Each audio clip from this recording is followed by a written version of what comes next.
Quick question. Would you rather play at 300 plus FPS with stutter and artifacts everywhere, or a smooth, sharp 90 to 120 FPS with none of that? Most people chasing the big number would actually be happier with the second one. They just don't realize it yet. Today, I'm covering how to actually make lossless scaling feel smooth, not just look impressive in a screenshot. A shaky 40 FPS doubled to 80 can feel worse than a locked 60 doubled to 120, even though the second number is smaller. This video is about getting the second one, every time. Let's get into it. Before touching a single lossless scaling setting, this is the step that actually matters most: capping your game's base frame rate before frame generation ever sees it. Here's why this is the foundation everything else builds on. Frame generation works by predicting what happens between two real frames. If your base FPS is jumping around from 45 to 70 and back, every one of those swings gets fed into the prediction, and generation ends up smoothing over inconsistency instead of clean, even timing. A locked, stable base is what frame generation actually needs to do its job well.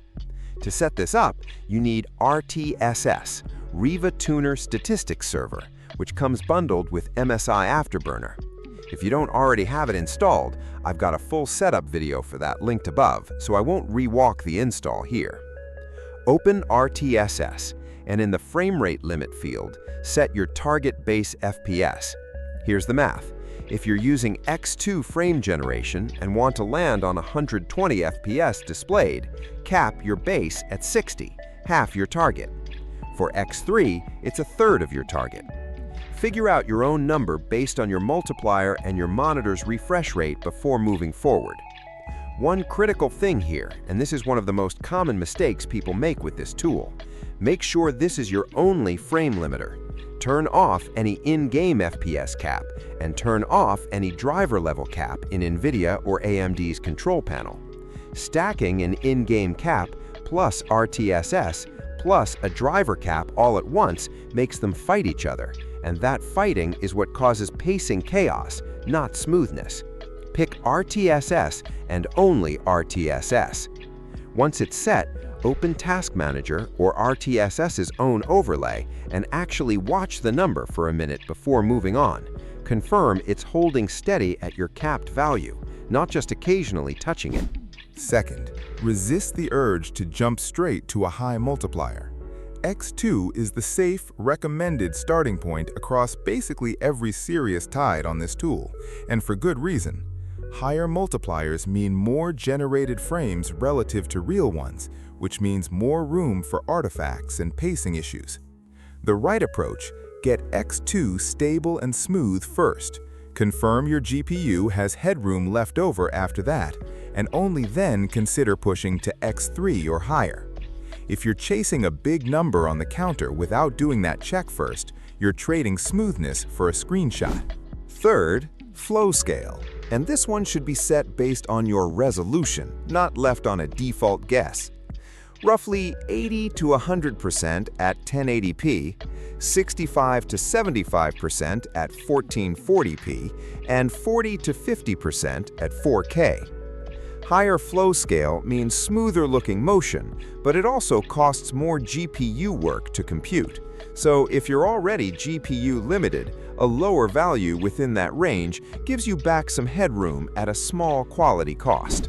Fourth, performance mode, and the honest answer here is to leave it off by default. It does reduce GPU load, sometimes meaningfully, but the trade-off is more visible ghosting artifacts, especially during fast camera turns, the exact moments where you'd notice smoothness problems the most. Only turn this on if you've confirmed your GPU genuinely doesn't have the headroom without it. Fifth, choosing between fixed and adaptive generation mode. Fixed mode strictly locks to your chosen multiplier, clean 2x or 3x, but it requires your base FPS capped to an exact fraction of your target, which is exactly what you set up with RTSS in segment 1. Adaptive mode dynamically adjusts the multiplier to hit a target frame rate regardless of base fluctuation, which is genuinely better for situations where your refresh rate doesn't divide cleanly, or if you can't keep base FPS perfectly locked. The trade-off? Adaptive generates a higher proportion of predicted frames versus real ones, so it costs slightly more GPU load and can look marginally softer than fixed mode at the same settings. If you did segment 1 correctly and have a clean, capped base FPS, fixed mode is the better pick. If you're on a game where locking the exact right number isn't practical, adaptive is the smarter fallback. Sixth, and this one ties everything together, keep an eye on your GPU usage and don't let it sit at 100%. If your GPU is fully maxed out, frame generation has zero spare headroom to actually do its interpolation work, and it'll stutter no matter how correctly you set every other option in this video. If you're seeing 100% usage, that's your sign to lower flow scale, enable performance mode selectively, or reduce your in-game graphics settings slightly, not to blame the tool. Seventh, and this is the step most people skip, don't judge your setup by the number in the corner, judge it by a frame time graph. Open RTSS's frame time overlay, or use CapFrame X if you've got it, and actually look at the line. A flat, consistent line at a lower number beats a noisy, spiky line at a higher one every single time. The eye notices inconsistency far faster than it appreciates a bigger average. If your line is spiky after applying all of this, go back through segments 1 through 6 in order, since the fix is almost always one of those settings, not the tool itself. Last one, and this is an honest boundary worth stating clearly. Frame generation adds real input latency by design, no matter how well you configure it.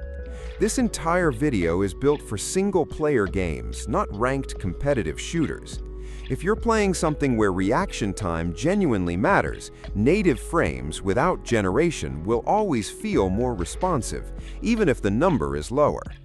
That doesn't mean this tool has no place in your setup at all.